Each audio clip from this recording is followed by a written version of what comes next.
and welcome. Hello everyone and welcome to our presentation today. We are Group 9 and our topic today is work practices and attitudes. So, our group includes 3 members, 3 beautiful girls from class 09, and Group 9 is a group that positions itself as a combination of originality and dedicated UFLS students. And I hope that with our work today, you will understand the lessons and also understand more about practices and attitudes that are required within the workplace setting. So here are some content that we want to deliver with you today. So basically, the presentation today will be divided into 4 parts. Part 1, we will find out the definitions relating to work practices and work attitudes. For part 2 and part 3, we will learn more about work practices and work attitudes respectively. And then for part 4 is we will delve into perceptions relating to work across culture. So now our first presenter will be Truc, and she will give you an insights relating to definitions about work practices and work attitudes.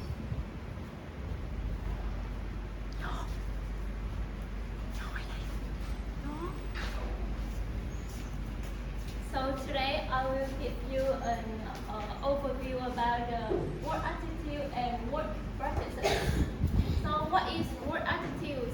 Work attitude is the feeling we have toward the job, the work environment, and work practices. This is the methods, the techniques, and the habit that people usually do and that individual or organization use to achieve the goal and to complete the task in the workplace.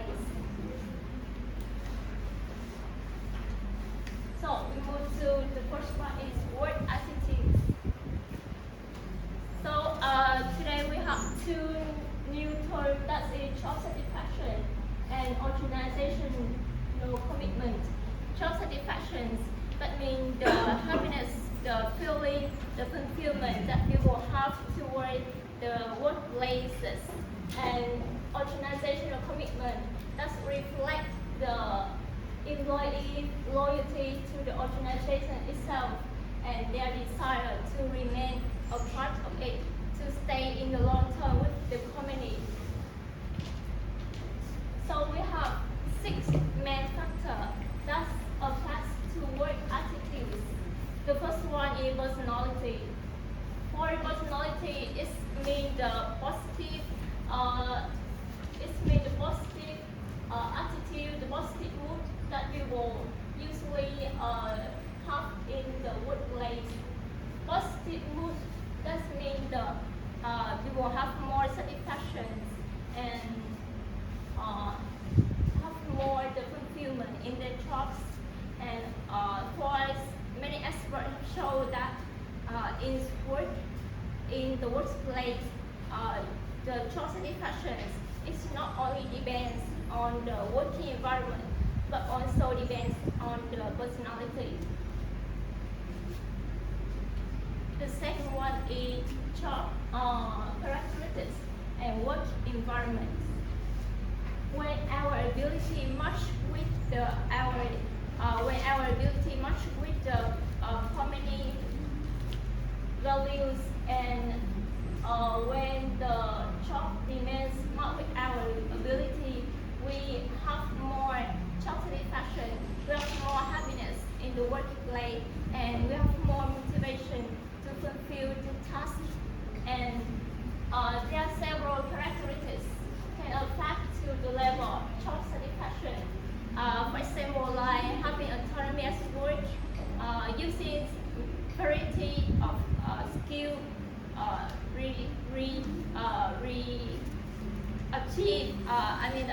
achieve the high and the crucial part. And the last one is the receive feedback from other people.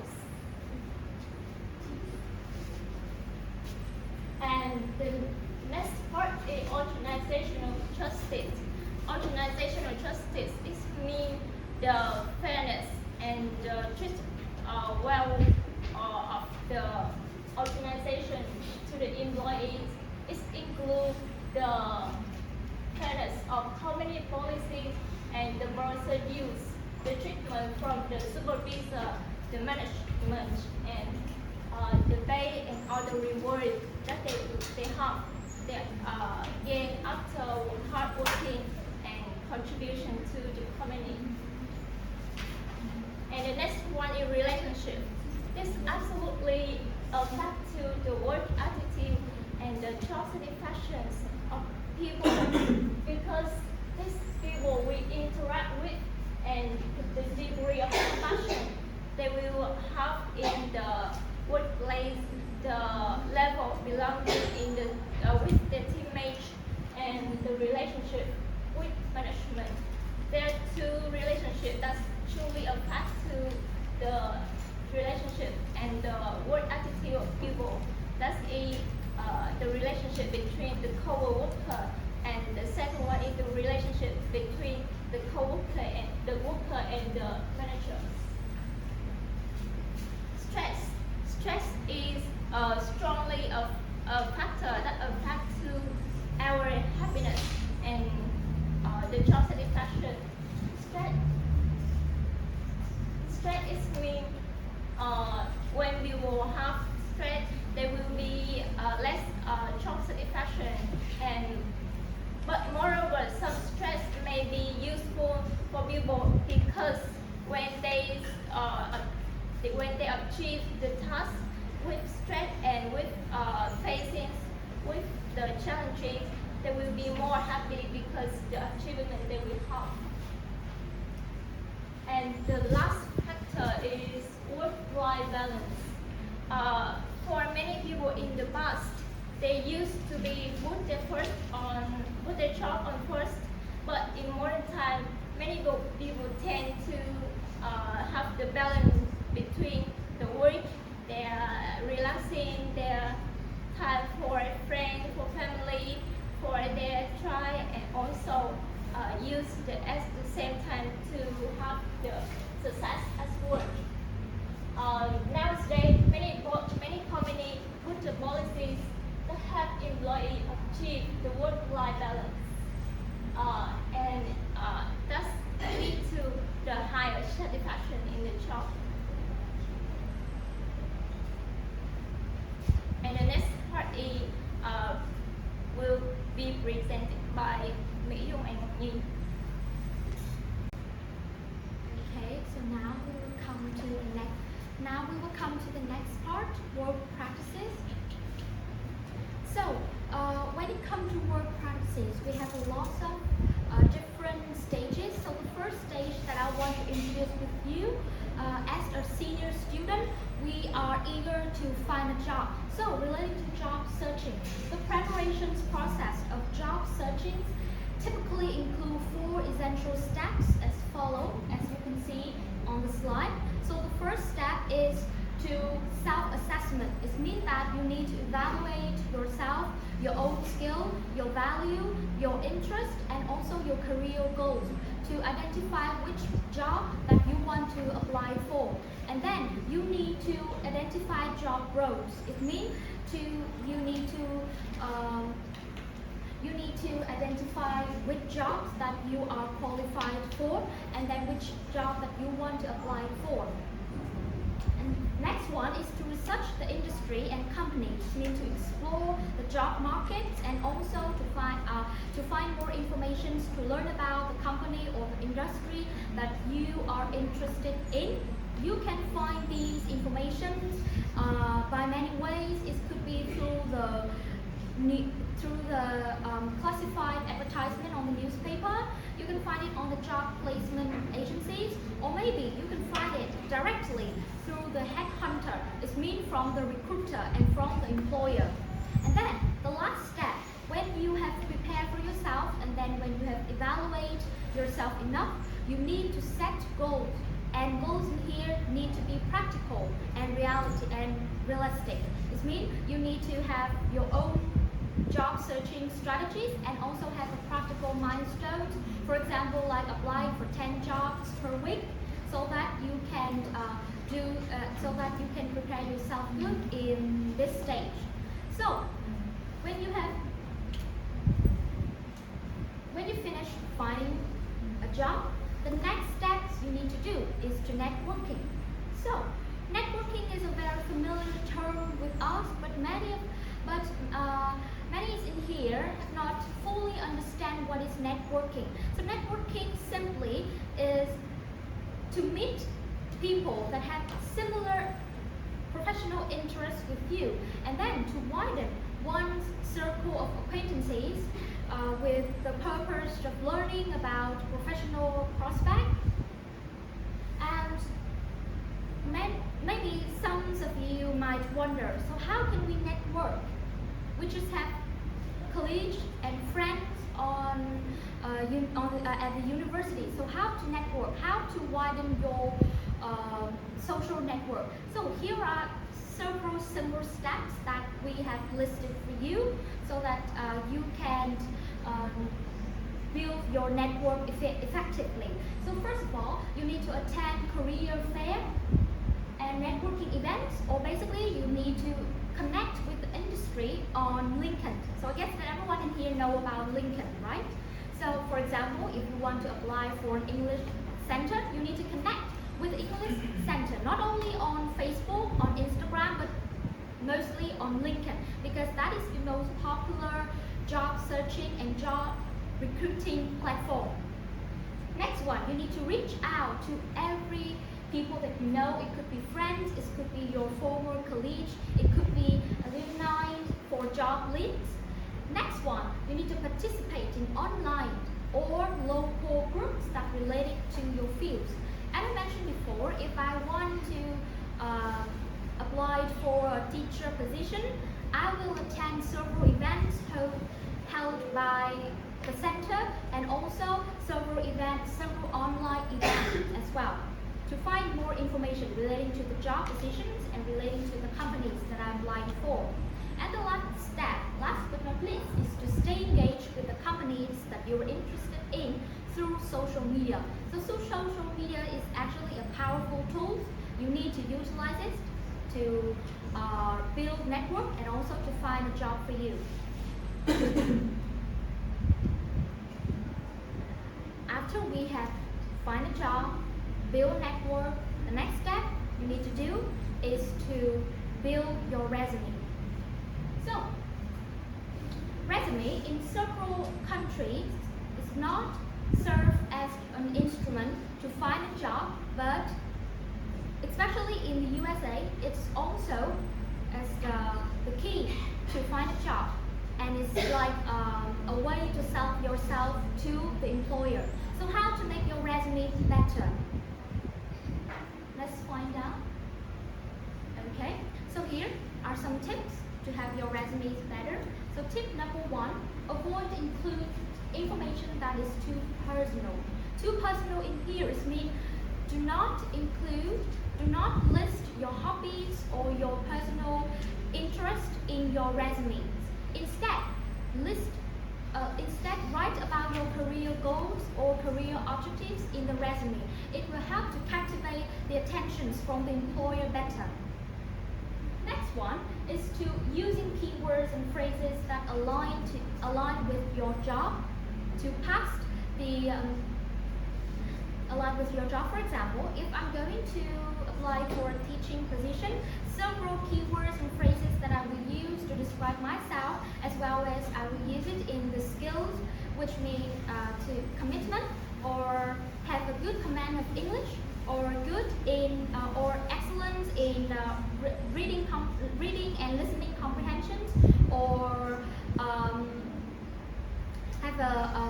have a good excellent proficiencies in English skills, and so on. So those are several keywords that I would use to leverage my resumes.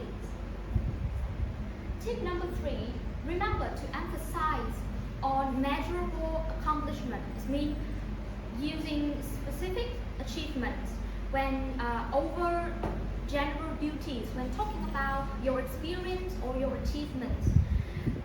One example is mean for if you have previous experience about relating to a teaching position, you should write about how many students that you have taught, how effective your class was, and you should list several measurable numbers relating to the achievements of that you and your student have achieved through your teaching process. Those will make your achievement and your experience more reliable to the employer. Tip number 4, you should make your resume visually attractive and factually corrected. Exacerbating about your experience or talking about our making up story relating to your achievements is not ethical and is not encouraged as well. Last but not least, if you don't know how to write a resume, you should seek for professional help. This means you should consult from books, or you should ask for help from resume writing services, or maybe from career centers, so that you can do well with the resume writing. Some online platform to help you write your resume better that I will suggest for you will be Cake Resumes, Lincoln, or maybe Top Insider. Okay, so here is an example, a sample of resume that I've listed for you. Here is the sample, and in here I have listed several key informations that I would like you to pay attention to whenever you write a resume.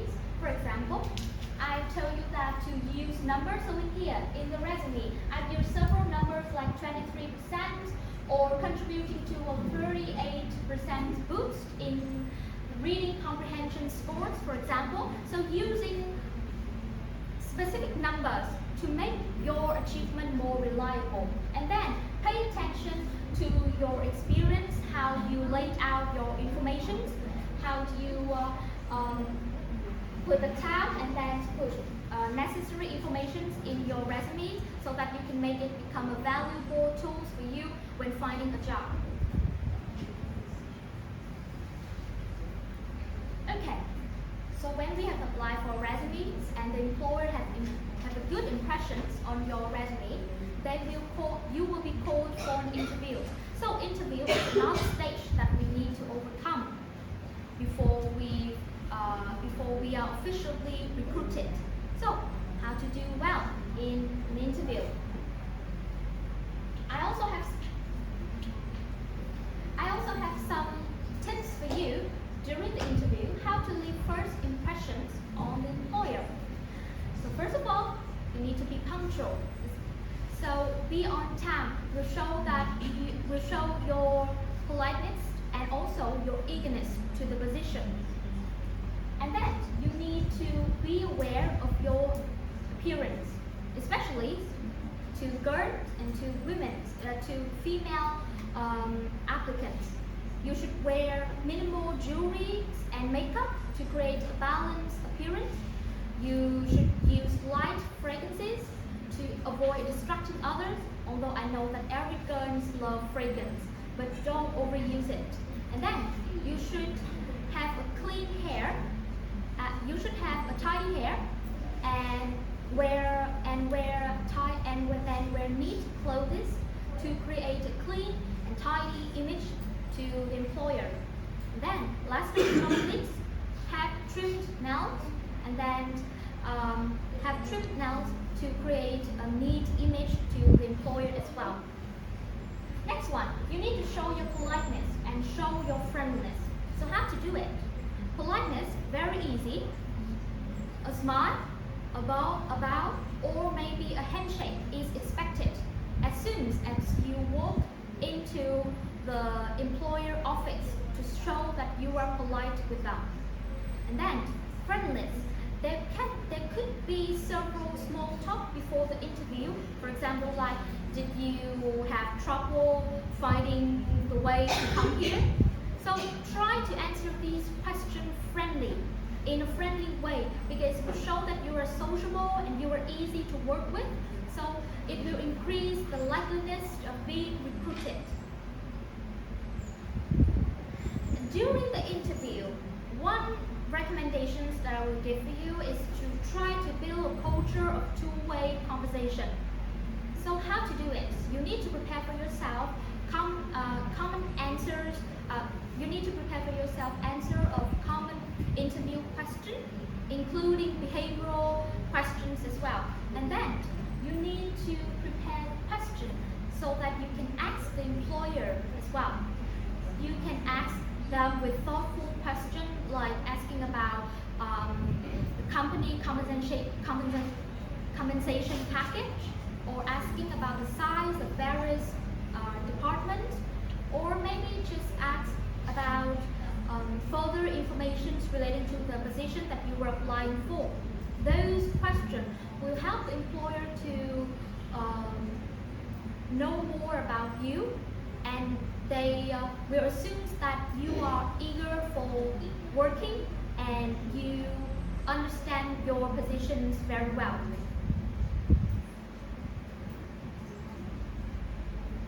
The next part I want to tell you is the cross-cultural interview, related to several cultural disparities amongst nations. So, some people may have some difficulties answer certain questions during an interview due to their cultural perspective.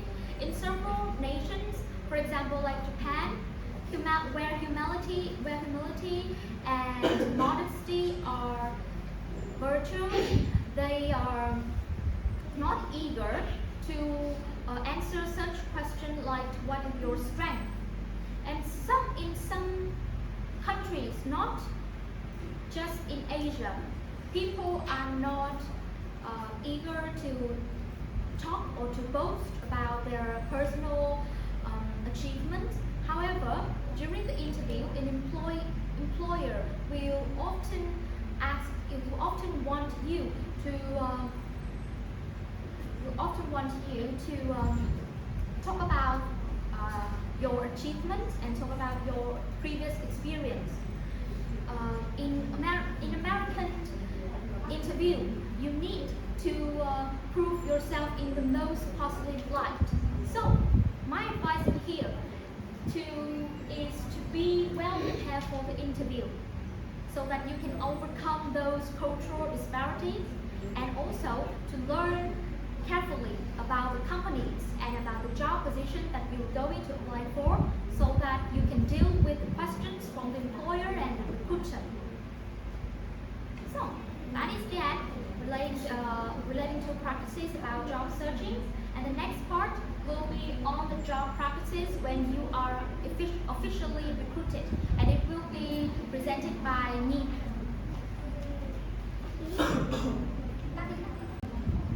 And now we move to the next part on the job practice. On the job practice varies significantly across cultures. There's employer and employee relationships. Employer and employee relationships are in the United States are shaped by a plain of legal frameworks, valuable cultural values, and evolving workplace dynamics. By fostering open communication, professional development, recognition, and work-life balance, companies and organizations will enhance their employee satisfaction and retention, thus ultimately contributing to a positive workplace culture. There are some differences that America and other cultures in workplace culture. The first difference is in America, the value of directness and encouragement of debate are more strongly. Americans tend to communicate straightforwardly, and they offering opinions and encourage discussion. Whereas in other cultures, especially in many Asian cultures, the value of indirectness and cautiousness is strongly. They tend to communicate indirectly and avoid offending others. For example, when someone explains something to an American and it is unclear, he or she will say, "Wait, I could not understand. Could you go over it again?" But in other cultures, when someone explains something with other foreigner and it is unclear, he and she will say, "Yes, I understand," but in fact, he and she will not understand this content. And the second difference is in America, the value of individualism and equality are strongly influenced workplace culture. Employees are encouraged to express their idea and they are not hesitant to express a problem and they feel comfortable when communicating with their superiors. While on the other hand, in other cultures like in Asian cultures, the collectivism and respect for hierarchy, they also value the interest of the group and when communicating with higher-ups is often more cautious. And the next one is time is money in America. American work culture emphasize on promptness and punctuality. They expect things and punctuality that make work business is stressful and hectic. And then there is generally less concern about time in other cultures, especially in Asian cultures. For example, being late is acceptable, and in some countries, employees feel they can stop working if the boss is not around. And then the next one is time. In America, time is a river flowing quickly. Americans expect things to be done quickly and well, and they avoid wasting time. And continue, time is a pool of water, such as in India. They have a more relaxed view of time because they think that time does not go anywhere. And finally, Americans' priority for business relations. Many people do not spend a lot of time getting to know well about each other before they do business. And however, in some regions such as the Middle East, Latin America, and Asia, there is a generally priority for personal relations, establishing social connection and personal relations often precede business relations. And there are some on-the-job skills across the world that are, despite many differences in on-the-job skills across the world, but there are some generally skills that are required in every part of the world, and you will see the list of these skills on the screen. Continue, and we move to the final part of the presentation today. This is the sections of work across culture. There are two views on workaholics. The first one is valuable members of society. They are extremely productive and embody the value of achievement and efficiency. And we recently seen a form of abuse to one's mental and physical stage. The work ethic and materialism attitudes to work in the United States were strongly influenced by the work ethic, which originated with the heart to become successful. And nowadays, work ethic is the main motivation for people to work in the United States. And action and work orientation is one of American values because work defines people and their identities come from what they do. And driven by achievement, motivation, people try hard to be productive and they work hard for this. And the final part, reactions to work.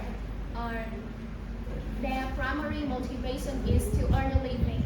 They work to survive. However, besides for survival, people work to, your jobs can say all things about you. So, you see, an important phases of one's personal identity. And now let's take a look at the video to As an compare. American working and living in Europe, I've actually never experienced a real summer vacation until coming to Europe. It's summer, and all the Europeans seem to be out of office on holiday vacation. Everything pretty much comes to a stop. Every email seems to be out of office. And if you're a non-European working with Europeans, you know what I mean. Nobody seems to be in the office. And even during a pandemic summer, Europeans still seem to find a way to get out, to travel. Now, it's not only the fact that Americans get less vacation days per year compared to the average European, but it's really the mindset. The mindset between work, and that was the big difference when I compare and contrast then and now. In the US, when I took vacations, I was never really completely off. My mind was still thinking about work. I was sometimes checking email, sometimes in the most remote places in the world, and I was never really off. Whereas in Europe, when I take vacation, there's that expectation that when you take vacation, you're off. And when everyone has that mentality, you also feel the need to relax and to be completely off when you take vacation as well. So why is this so? You see, the values and philosophies are very different, Americans and Europeans. Europeans work to live and Americans seem to live to work. Not to say that there's a right way to live, but In conclusion, Americans feel that you should work till you drop dead and you need to work. And whereas the Europeans consider that life is about balance, meaning that they aiming at a good mental health while working to make money. And that is the end of our presentation today. And now we have mini games to you, and it is hosted by you.